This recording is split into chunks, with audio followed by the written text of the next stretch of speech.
দিনাজপুর দিয়ে 4 জনকে পুশিন, নওগাঁয় শিশুসহ 9 জনকে ঠেলে পাঠানোর চেষ্টা রুখে দিল বিজিবি। দেশের সব সীমান্তে বাড়তি নজরদারি, পাহারায় গ্রামবাসীও। গাইবান্ধায় শিশুকে ধর্ষণের চেষ্টা, রেস্তোরাঁ ম্যানেজারের অভিযুক্তকে ধরে পুলিশে দিল বিক্ষুব্ধ জনতা। ব্যবসা প্রতিষ্ঠানে আগুন।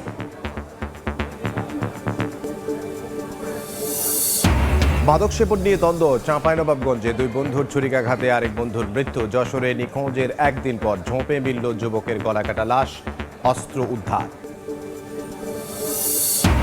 ফুলে ফেঁপে উঠছে নদ নদী, বর্ষার শুরুতে ভারী বৃষ্টি ও উজানের ঢলে বন্যার শঙ্কা। ডুবতে পারে রংপুর, ময়মনসিংহ ও সিলেটের বিস্তীর্ণ এলাকা। মোকাবিলায় প্রস্তুতি জোরদার। এবং চট্টগ্রাম বন্দরে বিপজ্জনক কেমিক্যাল জট, বাড়ছে দুর্ঘটনার শঙ্কা। নানা জটিলতায় করা যাচ্ছে না নিলাম ও ধ্বংস। সমাধানে তৃতীয় পক্ষের সঙ্গে চুক্তিবদ্ধ হওয়ার সিদ্ধান্ত।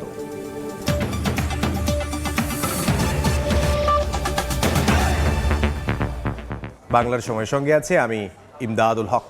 এবার দিনাজপুরে 4 জনকে পুশিন করেছে বিএসএফ। তাদের বাড়ি নড়াইলে, স্থানীয় ইউপি কার্যালয়ে রাখা হয়েছে তাদের। এদিকে নওগাঁয় 9 জনকে ঠেলে পাঠানোর চেষ্টা রুখে দিয়েছে বিজিবি। অবস্থান করছে সীমান্তের শূন্যরেখায়, পাহারা দিচ্ছেন স্থানীয়রাও।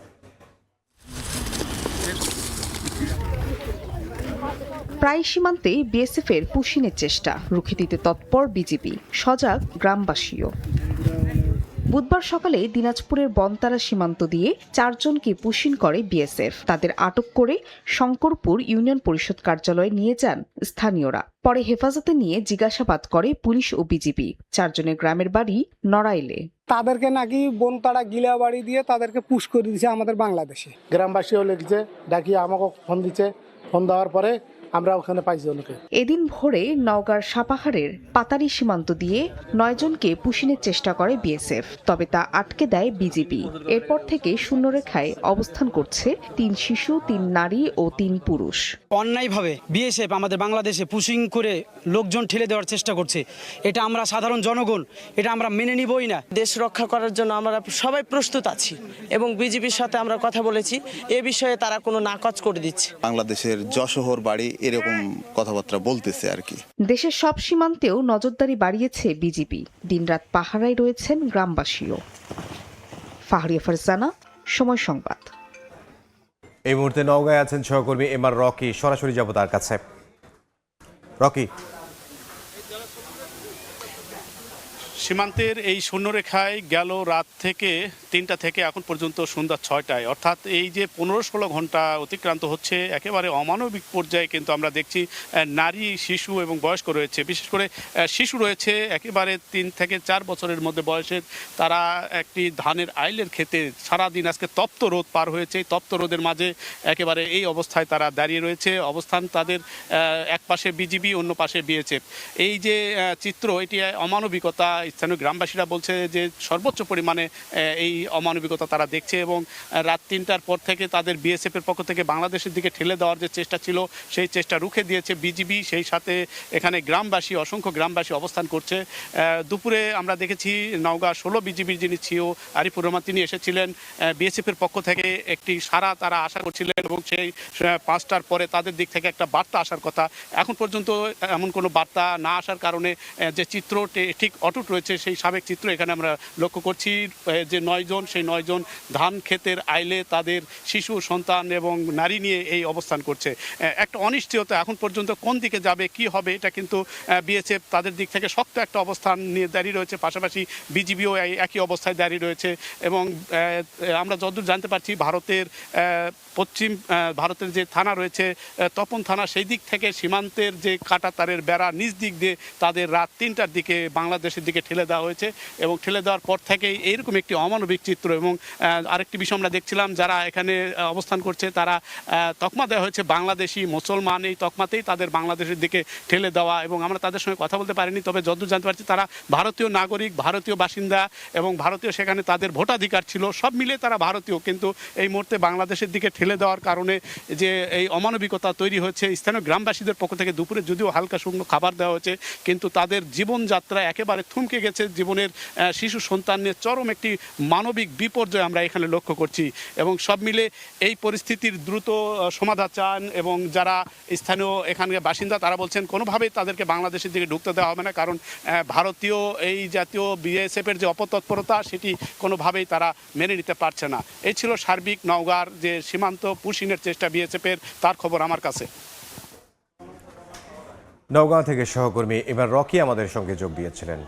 গাইবান্ধায় 6 বছরের শিশুকে ধর্ষণ চেষ্টার অভিযোগে রেস্টুরেন্টের ম্যানেজারকে অবরুদ্ধ করে প্রতিষ্ঠানটিতে আগুন দিয়েছে বিক্ষুব্ধ জনতা। খবর পেয়ে পরিস্থিতি নিয়ন্ত্রণে এনে অভিযুক্তকে আটক করেছে পুলিশ।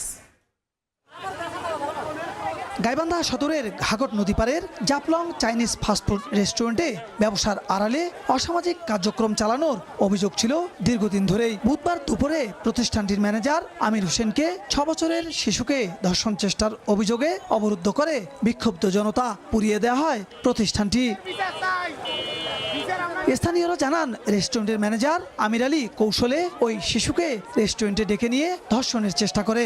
বিষয়টি জানার পর অভিযুক্তকে অবরুদ্ধ করে তারা। এরপর শিশুটিকে উদ্ধার করে হাসপাতালে পাঠানো হয়।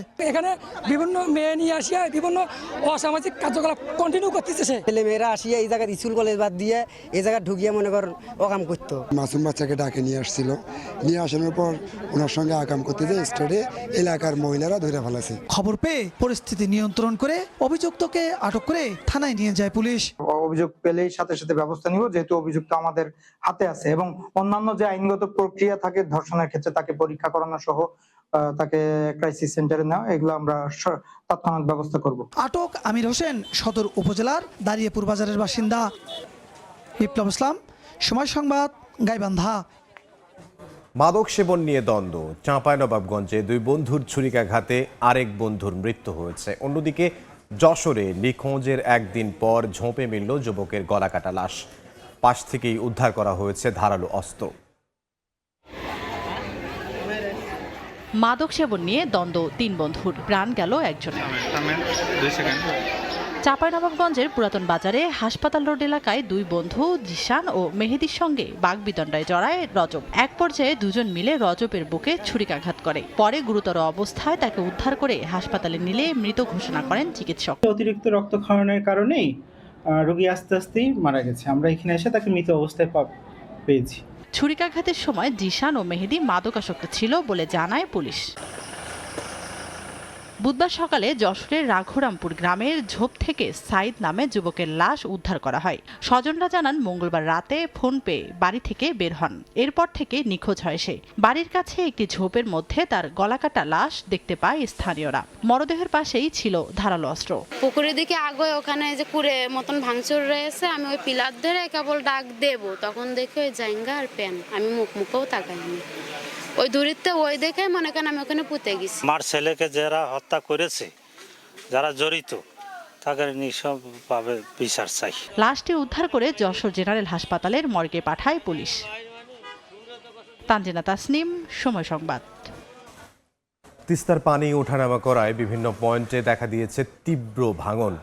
দুদিনের রংপুরে বিলীন হয়েছে প্রায় 30 মিটার বাঁধ। পানি নিয়ন্ত্রণে খুলে দেওয়া হয়েছে ব্যারাজের 44টি গেট। এদিকে গাইবান্ধায় বাড়তে শুরু করেছে ব্রহ্মপুত্র ও ঘাগট নদীর পানি। ওঠানামা করছে তিস্তা নদীর পানি। কোথাও কোথাও দেখা দিয়েছে ভাঙনও। বুধবার সকালে লালমনিরহাটের ডালিয়া পয়েন্টে বিপদসীমার 13 সেন্টিমিটার নিচ দিয়ে প্রবাহিত হচ্ছিল পানি, যা দুপুর 12টায় নেমে যায় 15 সেন্টিমিটারে। তবে মহিপুরের দ্বিতীয় তিস্তা সেতুর পশ্চিম রক্ষা বাঁধে নতুন করে ভাঙন দেখা দিয়েছে। 2 দিনে নদীগর্ভে বিলীন হয়েছে প্রায় 30 মিটার বাঁধ। কার্যকর হয়নি এলজিডির বাঁশের স্পারও। এই বাঁধটা যদি মেনটেনেন্স করতো ঠিক মতন, যখন এটা হয়েছে তখন অনেক ব্লক ছিল, এগুলো ক্রমান্বয়ে নিচে চলে গেছে। জিও ব্যাগ দিয়ে যদি এই কাজটা করা যেত, রাউন্ডে করা যেত, মানে রাস্তার মুখটা বাঁধা যেত, তাহলে হয়তো ভাঙতো না। এখানে তো 15-20 লাখ টাকা হলে তো এখানে আপনার জিও ব্যাগ ফেলালে যেটা রক্ষা পাবে। এদিকে পানি নিয়ন্ত্রণে ব্যারেজের 44টি গেট খুলে দিয়েছে তিস্তা কর্তৃপক্ষ। রিভারের যে ফ্লো সিস্টেম আমরা দেখলাম, ওই দিক থেকে আসলে একটা টার্নিং করে এখানে এসে হিট করতেছে। তো সে কারণে এই বাঁশের এই জিনিসটা কিছুটা প্রোটেকশন দিয়েছে, কিন্তু উইদিন 1 উইক অর 2 উইকস এর মধ্যে আমি বুয়েটের প্রফেসর সাথে টিম সহ আমরা আবার এগিয়ে আসবো। গাইবান্ধায় গত 4 দিনে বেড়েছে ব্রহ্মপুত্র ও ঘাঘট নদীর পানি। 12 ঘন্টার ব্যবধানে ব্রহ্মপুত্রের পানি 22 সেন্টিমিটার বেড়ে বিপদসীমার 143 সেন্টিমিটার ও ঘাঘটের পানি 13 সেন্টিমিটার বেড়ে বিপদসীমার 210 সেন্টিমিটার নিচ দিয়ে প্রবাহিত হচ্ছে। তীরবর্তী এলাকায় দেখা দিয়েছে ভাঙন। পানি বাড়াতে আমাদের এই নদী ভাঙে, গাছ গাছরা বাড়ি ঘর সব ডাবি যাচ্ছে। যেভাবে ফেলানোর কথা বলে গেছে, এখন পর্যন্ত কোনো হয়নি। বৃষ্টি ও উজানের ঢলে কুড়িগ্রামে নদ নদীতে পানি বৃদ্ধি ও সাময়িক বন্যার পূর্বাভাস দিয়েছে সতর্কীকরণ কেন্দ্র। পানি আরো বাড়লে তো বাড়ি ঘর দিয়ে পানি উঠবে, বাচ্চা কাচ্চা আছে তাদের সমস্যা। উজানে বৃষ্টিপাত না হয় স্বাভাবিক রয়েছে সুনামগঞ্জের সুরমা নদীর পানি প্রবাহ। তানজিনা তাসনিম, সময় সংবাদ। এদিকে দেশের ভেতরে এবং উজানে ভারতের বিভিন্ন অংশে অতি ভারী বৃষ্টিতে প্লাবিত হতে পারে রংপুর, সিলেট ও ময়মনসিংহ বিভাগের বহু এলাকা। দুর্যোগ মোকাবিলায় সরকারের পাশাপাশি প্রস্তুতি নিচ্ছে বিভিন্ন স্বেচ্ছাসেবী সংগঠন। শাহিন আলমের রিপোর্ট।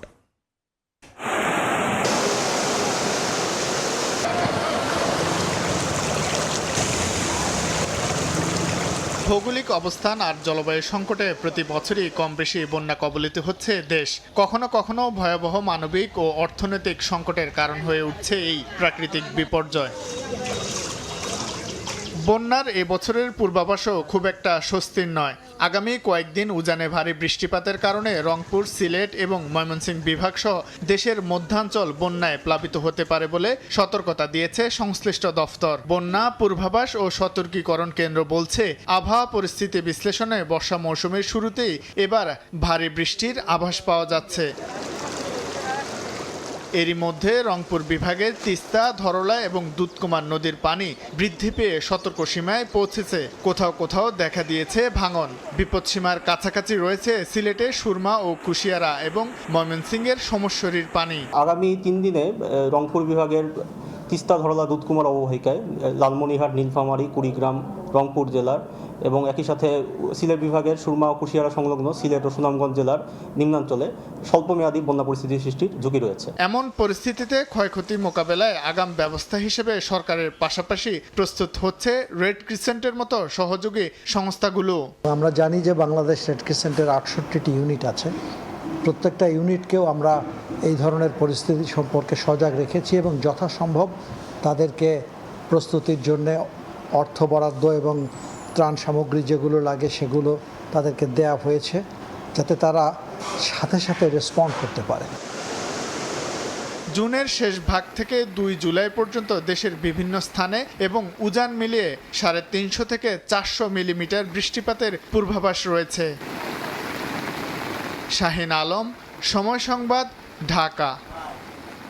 বগুড়ায় যমুনার ভাঙনে দিশেহারা তীরবর্তী হাজারো মানুষ।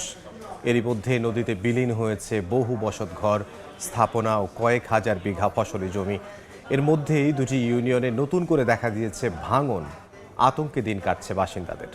পরিস্থিতি মোকাবিলায় জরুরি ব্যবস্থা নেওয়ার দাবি পানি উন্নয়ন বোর্ডের। শাহাদুল ইসলামের ক্যামেরায় আব্দুল আওয়ালের রিপোর্ট।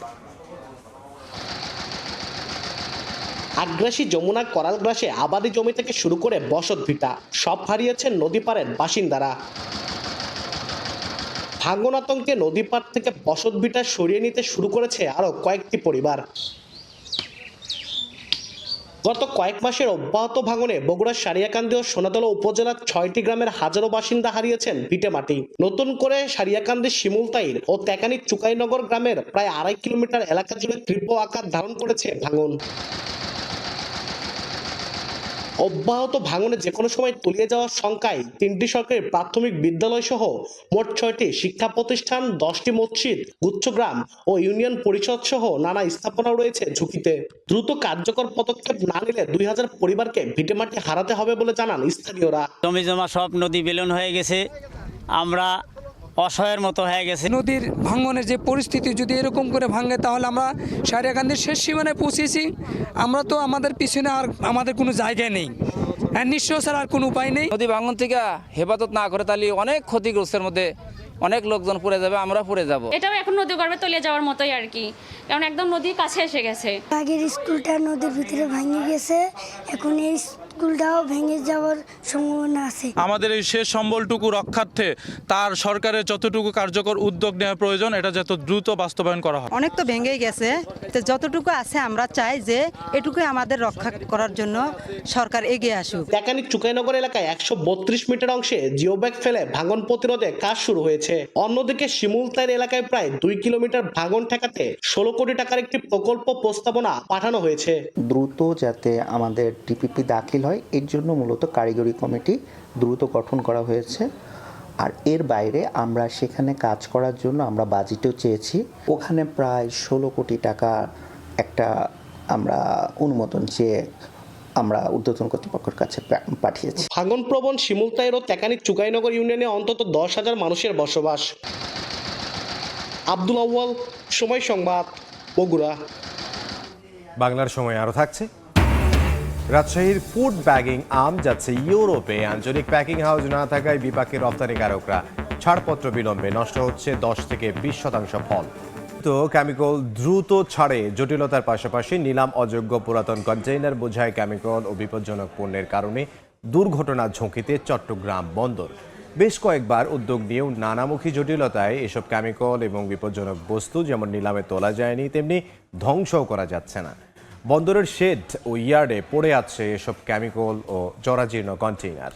শেখর চৌপুর ক্যামেরায় সে খবর জানাচ্ছেন কমল দে। সোমবার দুপুরে চট্টগ্রাম বন্দরের নিউ মুরিন কন্টেইনার টার্মিনাল এনসিটি 4 নম্বর বার্থে রাবার গ্যান্ট্রি ক্রেনে হঠাৎ করে আগুন ধরে যায়। চট্টগ্রাম বন্দরের নিজস্ব ফায়ার সার্ভিসের পাশাপাশি নৌবাহিনীর তাৎক্ষণিক তৎপরতায় আগুন দ্রুতই নিয়ন্ত্রণে আসে। তবে তার আগে এই আগুনে ক্ষতিগ্রস্ত হয়েছে কয়েকটি কন্টেইনার পুরনো হয়ে যায়, অনেক ক্ষেত্রে লিকেজে, অনেক সময় এটার যে সাবস্টেন্সগুলো রয়েছে সাবস্টেন্সগুলো হয়তো বা তার যে ক্যারেক্টার যেটা থাকার কথা সেটা থাকে না। কাস্টম কমিশনারের কাছে দেওয়া চট্টগ্রাম বন্দরের এক চিঠিতে বর্তমানে শুধুমাত্র পিশেডে সর্বমোট 302 প্যাকেজ কেমিক্যাল ও বিপজ্জনক পণ্য রয়েছে বলে উল্লেখ করা হয়েছে। সেই সঙ্গে দীর্ঘদিনের পুরনো নিলাম ও ধ্বংসযোগ্য কেমিক্যাল রয়েছে 122 প্যাকেজ। এর বাইরে বিভিন্ন ইয়ার্ডে ধ্বংসের অপেক্ষায় থাকা অতি বিপজ্জনক পণ্য বোঝাই 331 টিউএস কন্টেনারের মধ্যে 42টি কন্টেনার জরাজীর্ণ অবস্থায় পড়ে আছে। যখন কাস্টম চার্জ করে আপনার কি বলে এটা ইনভেন্টরি করে, তখন দেখা যায় পণ্যের সাথে ডিক্লারেশনে মিলে নেই। সাম্প্রতিক সময়ে বিপজ্জনক কেমিক্যালগুলো ধ্বংসের জন্য তৃতীয় একটি প্রতিষ্ঠানের সঙ্গে চুক্তিবদ্ধ হওয়ার সিদ্ধান্ত নিয়েছে চট্টগ্রাম কাস্টম হাউস। মন্ত্রণালয় থেকে অনুমতি সাপেক্ষ চুক্তির পর এসব কেমিক্যাল ওই প্রতিষ্ঠানের কারখানায় ধ্বংস করা হবে। ল মিনিস্ট্রির ভেটিং হয়ে গেছে, এখন আমরা হুলসিমের সঙ্গে এমওইউ করব। এমওইউ করার পরে বাকি যে কার্যক্রম আছে সেটা খুব দ্রুত ইনশাআল্লাহ হয়ে যাবে। চট্টগ্রাম বন্দর দিয়ে বছরে কয়েক লাখ কোটি টাকা মূল্যের আমদানি রপ্তানি পণ্য পরিবহন হচ্ছে। আর এসব পণ্য থেকে অন্তত 80,000 কোটি টাকা রাজস্ব আদায় করে চট্টগ্রাম কাস্টম হাউস। দেশের বৃহত্তর অর্থনীতির স্বার্থে এই বন্দরকে নিরাপদ এবং ঝুঁকিমুক্ত রাখার কোনো বিকল্প নেই। চট্টগ্রাম বন্দর থেকে কমল দে, সময় সংবাদ। মানে নিখোঁজের 5 দিন পর সাঙ্গু নদী থেকে শিশুর মরদেহ উদ্ধার করা হয়েছে। সকালে শহরের বালাঘাট হর্টিকালচার এলাকা থেকে মরদেহটি উদ্ধার করা হয়। স্থানীয়রা জানান 19 জুন বিকেলে বন্ধুদের সঙ্গে হাত মুখ ধোয়ার জন্য নদী পাড়ে যায় শিশু আরেফিন। এ সময় পা পিছলে নদীতে পড়ে যায় সে। ঘটনার পর এলাকাবাসী ও ফায়ার সার্ভিস কর্মীরা উদ্ধার কাজ চালায়। এই ঘটনার 5 দিন পর ভাসমান অবস্থায় মরদেহটি উদ্ধার করা হয়।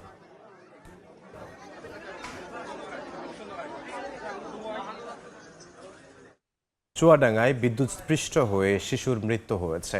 স্থানীয়রা জানান সকালে সদর উপজেলার নবীনগর গ্রামে শাহিন আলীর কন্যা শিশু তানিশা বাড়ির পাশে খেলা করছিল। এ সময় ব্যাটারি চালিত অটোরিকশা চার্জের তারের লিকেজ থেকে বিদ্যুৎস্পৃষ্ট হয় তানিশা। উদ্ধার করে সদর হাসপাতালে নিয়ে গেলে তাকে মৃত ঘোষণা করেন চিকিৎসক।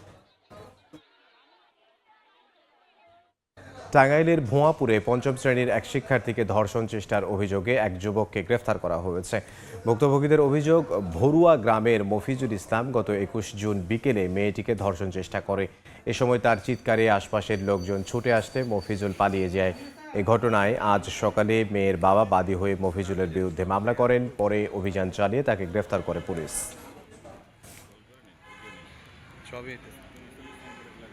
স্টিলটেক মানে গুণগত মানের নিশ্চয়তা। It's all about stainless style. নারায়ণগঞ্জে উচ্চ বেতনে চাকরির প্রলোভনের ফাঁদে ফেলে লাইসেন্সধারী ব্যক্তিদের 4টি অস্ত্র লুটের ঘটনায় ছিনতাইকারী চক্রের 4 জনকে গ্রেফতার করেছে পুলিশ। উদ্ধার হয়েছে অস্ত্র ও ছিনতাই ব্যবহৃত মালামাল। দুপুরে সংবাদ সম্মেলনে এ তথ্য নিশ্চিত করেন জেলা পুলিশ সুপার মোহাম্মদ মিজানুর রহমান মুন্সি। তিনি জানান, সংঘবদ্ধ একটি প্রতারক ও অস্ত্র ছিনতাইকারী চক্র চায়না প্রতিষ্ঠান সহ ভিআইপি ব্যক্তিদের নিরাপত্তারক্ষী হিসেবে উচ্চ বেতনে চাকরির প্রলোভন দেখিয়ে অনলাইনে বিজ্ঞাপন দেয়। তাদের প্রতারণার ফাঁদে পড়ে অস্ত্রের লাইসেন্সধারী 4 জন ব্যক্তি আলাদাভাবে তাদের অস্ত্র নিয়ে বিজ্ঞাপনদাতাদের সঙ্গে দেখা করেন। পরে প্রতারক চক্রটি তাদের ভুয়া নম্বর প্লেটের হায়েস গাড়িতে তুলে চোখে মুখে মরিচের গুঁড়ো দিয়ে অস্ত্র ছিনিয়ে নেয়। অভিযোগ পেয়ে আজ ভোর থেকে বেলা 11টা পর্যন্ত রাজধানীর ভাটারা, বাড্ডা ও বনানী এলাকায় অভিযান চালিয়ে চক্রের 4 জনকে গ্রেফতার করা হয়। উদ্ধার করা হয় লুট হওয়া 2টি শর্টগান, একটি এয়ার গান, শর্টগানের 38 রাউন্ড গুলি, একটি হায়েস মাইক্রোবাস, একটি ওয়াকি টকি সহ বিভিন্ন অবৈধ সরঞ্জাম।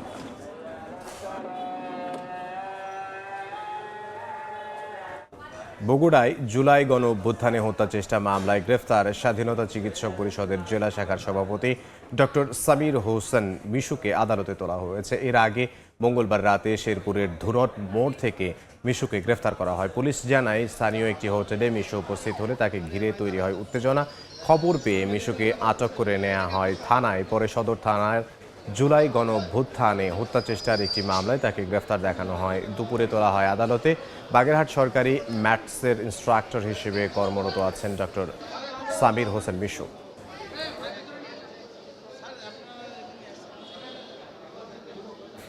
চাঁপাইনবাবগঞ্জে ভয়াবহ আগুনে পুড়ল মার্কেটের 4টি দোকান। এদিকে গাজীপুরে আগুনে পুড়ল প্রায় 30টি বসত ঘর। সকালে চাঁপাইনবাবগঞ্জের নিউ মার্কেট খোলার আগেই একটি দোকানে হঠাৎ আগুন দেখতে পান স্থানীয়রা। খবর পেয়ে ফায়ার সার্ভিসের 6টি ইউনিট 2 ঘন্টার চেষ্টায় আগুন নিয়ন্ত্রণে আনে। এ সময় মার্কেটের 4টি দোকান পুড়ে যায়। এদিকে ভোরে গাজীপুরের টঙ্গীতে একটি বসত ঘরে আগুন লাগে। মুহূর্তেই আগুন ছড়িয়ে পড়ে আশপাশের ঘরে। খবর পেয়ে ফায়ার সার্ভিসের 3টি ইউনিট 1.5 ঘন্টার চেষ্টায় আগুন নিয়ন্ত্রণে আনে। তবে তার আগেই 30টি বসত ঘর পুড়ে ছাই হয়ে যায়।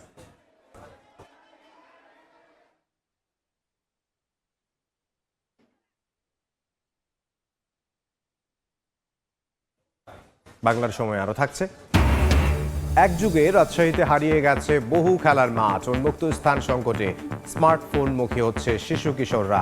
নতুন মাঠ তৈরির পরিকল্পনা প্রশাসনের।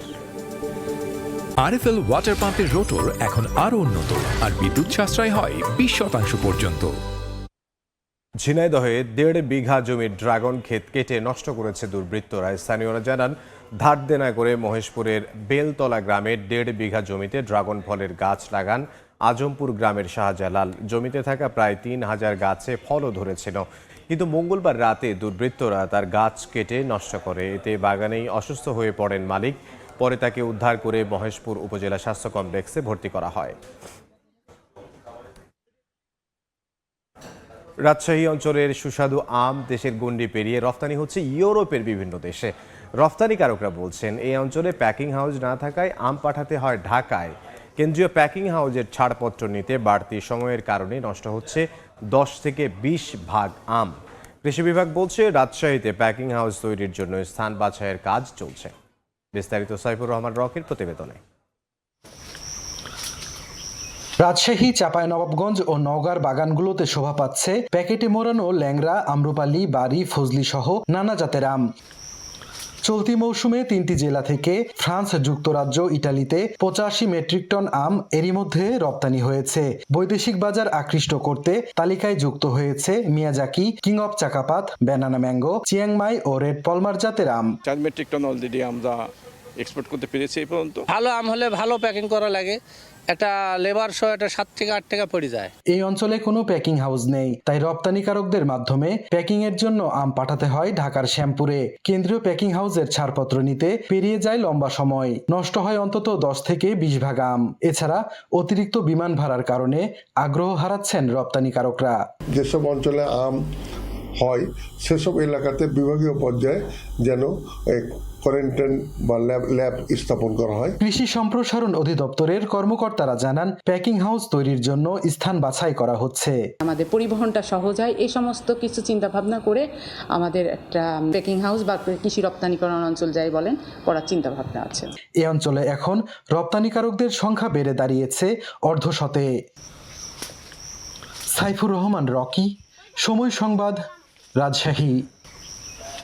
এবছর ১৫০০ কিলোমিটার আর ৫ বছরে ৭,৫০০ কিলোমিটার খাল খনন করা হবে বলে জানালেন দুর্যোগ ব্যবস্থাপনা মন্ত্রী আসাদুল হাবিব দুলু।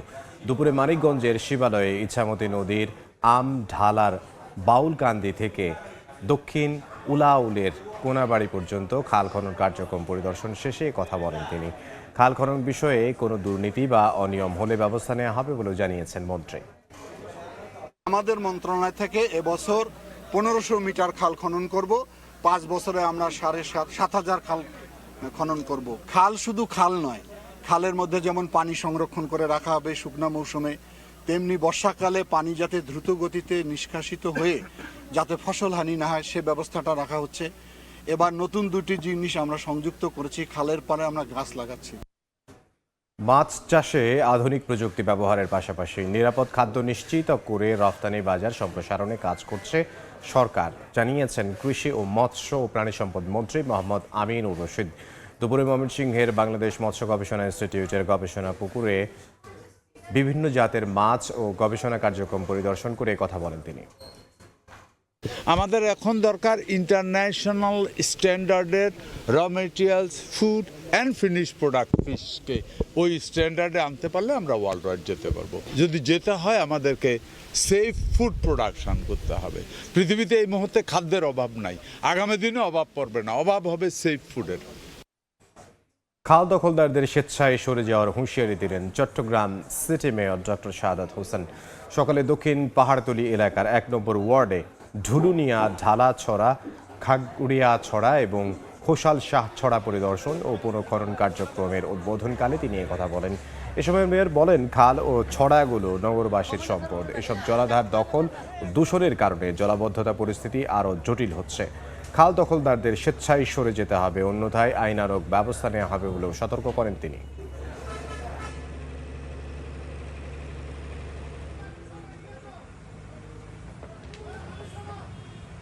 আমরা 40টা খালকে আমরা চিহ্নিত করেছি।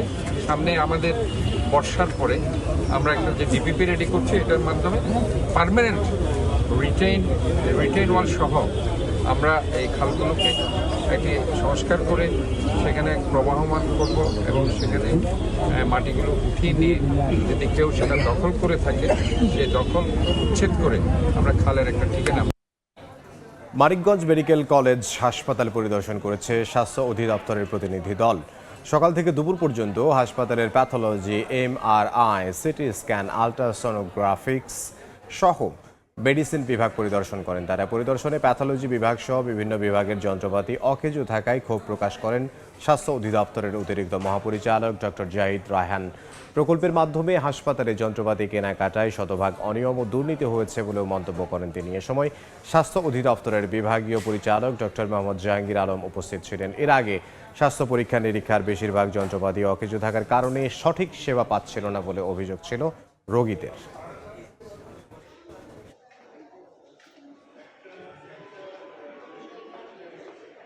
কোনো ভেন্ডার যদি এই জিনিসগুলো এরকম করে সাপ্লাই দেয় যেগুলোর মার্কেট ভ্যালুর সাথে বাস্তবিক অর্থে অনেক কিছু ডিফার করে এবং কোয়ালিটি প্রোডাক্ট না, আমি যেটা ইনস্টলেশন করলাম এটার সাথে সাথে জিনিসটা নষ্ট হয়ে গেল, আমি আর এটা চালু করতে পারলাম না, এটা অবশ্যই ভেন্ডার কোম্পানি এবং এদের যারা ওয়ার্ক অর্ডার দিচ্ছে তাদেরকে জবাবদিহিতার আওতায় আনতেই হবে। গাইবান্ধার সাদুল্লাপুরের এসি ল্যান্ড জসিম উদ্দিনকে বদলি করা হয়েছে। রংপুর বিভাগীয় সিনিয়র সহকারী কমিশনার উত্তম কুমার দাস স্বাক্ষরিত এক অফিস আদেশে জসিম উদ্দিনকে পঞ্চগড়ের বোদা উপজেলায় বদলির নির্দেশ দেওয়া হয়।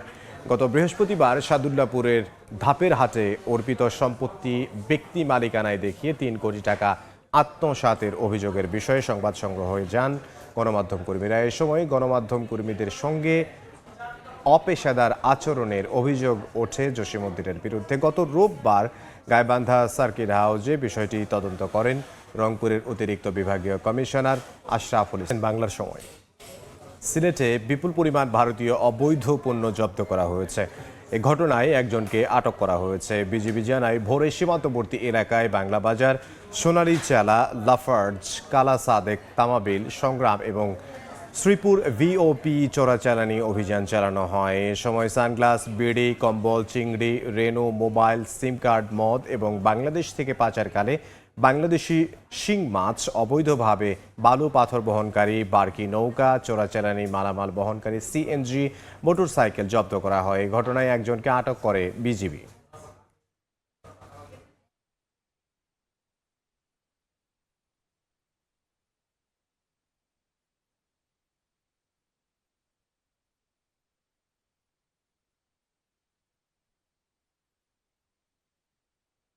কক্সবাজার চট্টগ্রাম মহাসড়কে ধারাবাহিক দুর্ঘটনায় বাড়ছে প্রাণহানি ও পঙ্গুত্বের ঘটনা। বিআরটিএর তথ্য বলছে গত 6 মাসে 71টি দুর্ঘটনায় নিহত হয়েছেন 72 জন, আহত হয়েছেন 78 জন। সংশ্লিষ্টদের মতে যানবাহনের তুলনায় সড়কটি অপর্যাপ্ত হওয়ায় 4 বা 6 লেনে উন্নীতকরণ, নিরাপত্তা ডিভাইডার স্থাপন এবং 3 চাকার যান নিয়ন্ত্রণ জরুরি। এদিকে দুর্ঘটনা কমাতে সচেতনতা ও প্রশিক্ষণ কার্যক্রমের পাশাপাশি বিকল্প আঞ্চলিক মহাসড়ক নির্মাণ করছে সরকার। মোহাম্মদ ফরাজের ক্যামেরায় সুজাউদ্দিন রুবেলের রিপোর্ট। কক্সবাজারের চকরিয়ার মাস্টারপাড়ার বাসিন্দা আব্দুস সালাম ট্রাক চাপায় 2 পা ভাঙা সহ ছিঁড়ে যায় পায়ের রগ, গুরুতর আঘাত পান কাঁধে ও হাতে। স্বাভাবিক চলাফেরা করতে না পারায় বর্তমানে দুর্বিষহ জীবন পার করছেন তিনি। শুধু আব্দুস সালাম নন, চট্টগ্রাম কক্সবাজার মহাসড়কে গত 6 মাসে 72 জন নিহত এবং 78 জন আহত হয়েছেন। সড়কটি সম্প্রসারণ ও আধুনিকায়ন এখন সময়ের দাবি ভুক্তভোগীদের। এখন তো জীবন আমার একেবারে পঙ্গু। আমি রোড যে 1 বাই 1 না হওয়ার কারণে অ্যাক্সিডেন্টটা হয়েছে। রোড যদি বড় হতো অ্যাক্সিডেন্টটা হইতো না আমার। আমরা চাই এটা যত দ্রুত সম্ভব উন্নত করা হোক এবং রাস্তাটা পরিবর্তন হোক। দুর্ঘটনা কমবে না যতদিন পর্যন্ত 4 লেন বা 6 লেন রাস্তা না করবে। এদিকে সড়ক দুর্ঘটনায় ক্ষতিগ্রস্ত 38টি পরিবারের পাশে দাঁড়িয়েছে বিআরটিএ। বুধবার দুপুরে কক্সবাজারে এসব পরিবারে মোট 1,40,00,000 টাকা চেক বিতরণ করা হয়। এ সময় কক্সবাজার চট্টগ্রাম মহাসড়ক 6 লেনে উন্নীত করার দাবি জানিয়েছেন পরিবহন মালিকরা। প্রথমে করণীয় যে এই রাস্তাটাকে আমাদের 6 লেন করতে হবে। এটা আমাদের জনদাবি, গণদাবি একদম, এবং এটা পর্যটকদেরও দাবি। মাননীয় প্রধানমন্ত্রী প্রতিশ্রুতি করে গেছেন উনি 4 লেন অথবা 6 লেন করবেন, তো এটাতে আমরা আশাবাদী।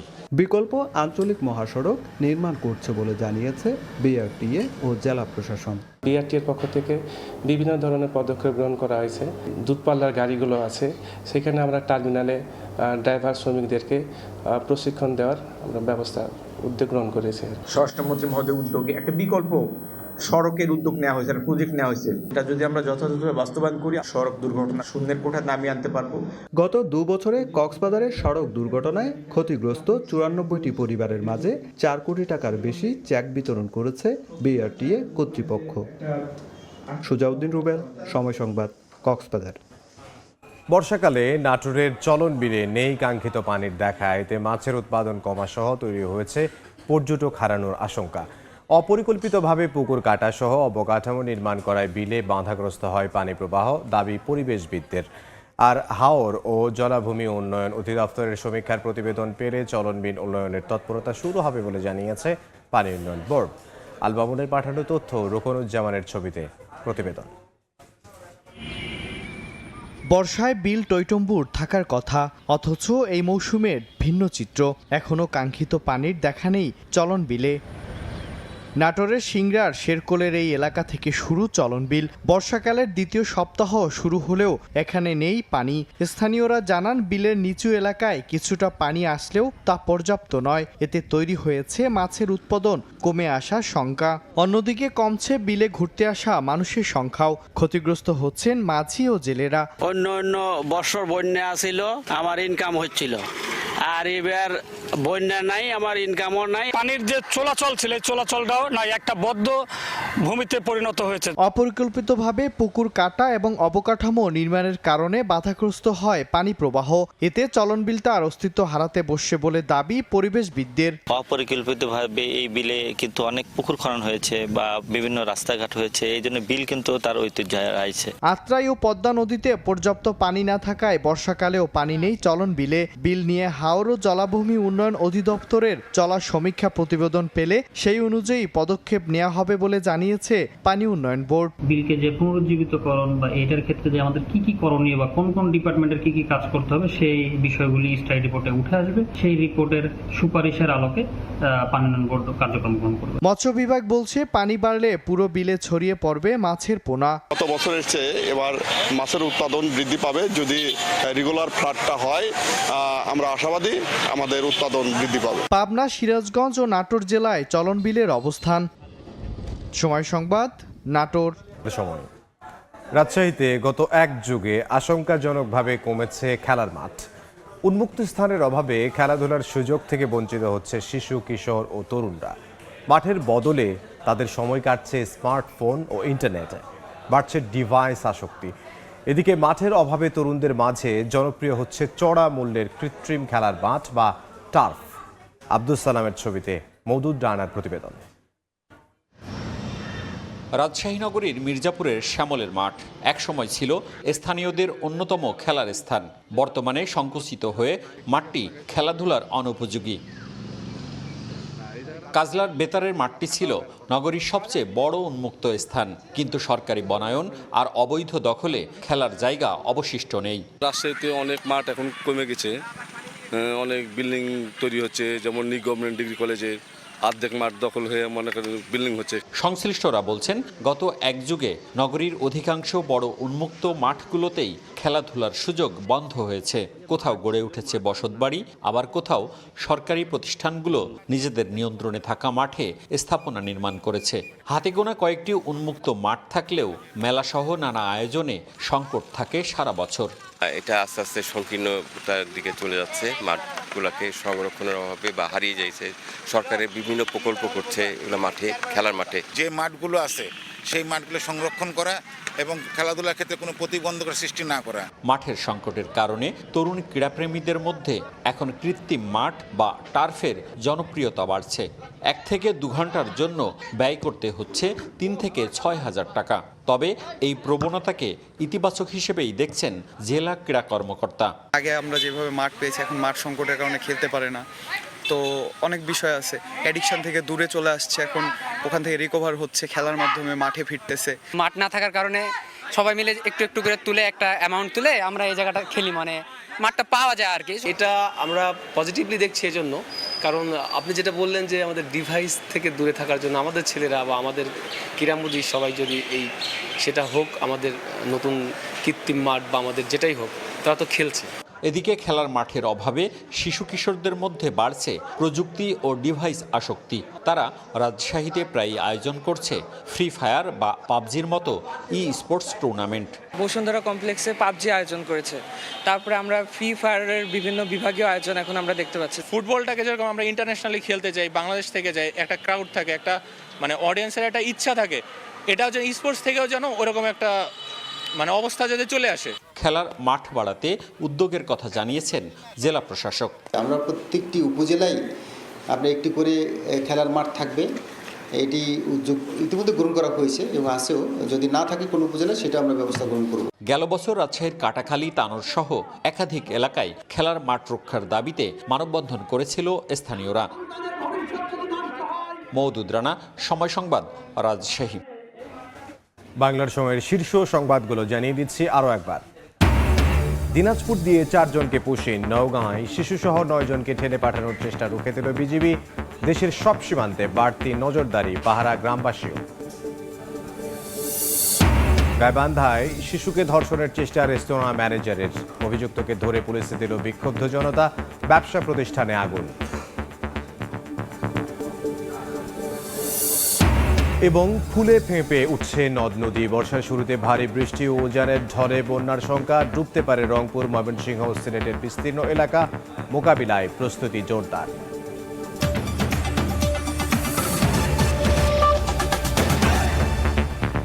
এই ছিল বাংলার সময়ে। বিশ্বকাপ ফুটবলের মহাযজ্ঞ সরাসরি সম্প্রচার করছে সময় টেলিভিশন। দেখতে চোখ রাখুন সময়ের পর্দায়। এরপর দেখবেন সন্ধ্যার সময়। সঙ্গে থাকবেন সহকর্মী সাইফুল রুদ্র। ইমরান, আপনাকে ধন্যবাদ।